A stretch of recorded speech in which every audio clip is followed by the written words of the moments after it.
ပေါင်းတဲ့ဆက်ဆံရေးကအရန်တွတ်တက်လာတယ်ကျွန်တော်ဆိုတယောက်တည်းနေပြီးမှပေါင်းတဲ့မရှိဘူးပေါ့နော်ပေါင်းတဲ့မရှိဆိုတော့သူကိုယ်တိုင်ကအေးရပါတယ်ဆိုတော့အခုဆိုတကယ်ချင်းတွေလည်းအများကြီးဖြစ်လာတယ်သူရဲ့ပေါ့အတစ်ဖြစ်လာရပေါ့နော်အဲ့ဒါတော့ဒီကအတက်ချက်ပါရှင်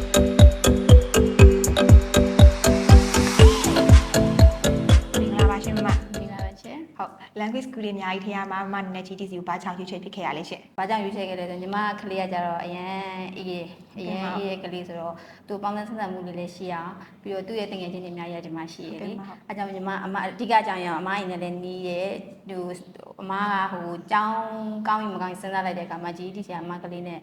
ဘောနော်အတင်းတော်ဆုံးနဲ့အကောင်းဆုံးဖြစ်လို့အမရွေးချယ်ခဲ့တာပါ ဟုတ်ကဲ့မဟုတ်ဟိုကလေးရဲ့ language skill ပိုင်းဆိုင်ရာတိုးတက်လာမှုအများကြီးတရားမှာဘယ်တိုးတက်မှုပိုင်းတွေကိုမှနဲ့ပီတိဖြစ်ဆုံးလဲရှင်သူရဲ့ speaking ပေါ့နော်သူရဲ့ scale လေးကိုတိုးတက်လာတယ်သူပေါ့ဘာဖြစ်ဒီကျောင်းမှာထားရတော့အင်္ဂလိပ်စာကိုတော်တော်လေးကိုအားသာလာတယ်ပေါ့နော်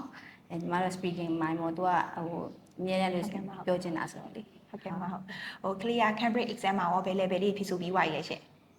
သူကမှ foundation စတက်တာလေဟုတ်ကဲ့ foundation level မှာပေါ့ဟုတ်ကဲ့မဟုတ်ဘမအနေနဲ့ဖြည့်ဖို့ရောရွေထားမျိုးရှိလားရှင်ဟုတ်ဖြည့်မှာပါသူရဲ့ level လေးကြည့်ပြီးသူကလည်းဆရာထက်တန်တယ်ဟုတ်ကဲ့ဟုတ်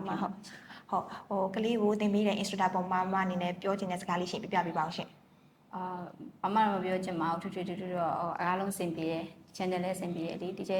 တင်ပုံတင်လေးလေးလည်းကြိုက်တယ်စင်ပြေပါရှင်ဟုတ်ကဲ့မဟုတ်ဟိုအင်္ဂလိပ်စာကလေးရဲ့ပွားတိုးတက်အောင်မြင်ဖို့အတွက်ကိုဘယ်လောက်ထိထောက်ပံ့ကောင်းခင်ဗျာတို့မှအနေနဲ့ယုံကြည်ထားလေးရှင်ကလေးရဲ့ level ပေါ့နော်သူသွားနိုင်တဲ့ level လောက်ထိပေါ့နော်အမကတော့အကောင်းဆုံးဖြစ်အောင်လို့ support ပေးပါပါဟုတ်ကဲ့မဟုတ်ဟိုကလေးရဲ့ language skill ပိုင်းဆိုင်ရာတိုးတက်လာမှုအပြင်ဟိုတခြားတိုးတက်လာမှုတွေနဲ့ပတ်သက်ပြီးပြပြပေးပါအောင်ရှင်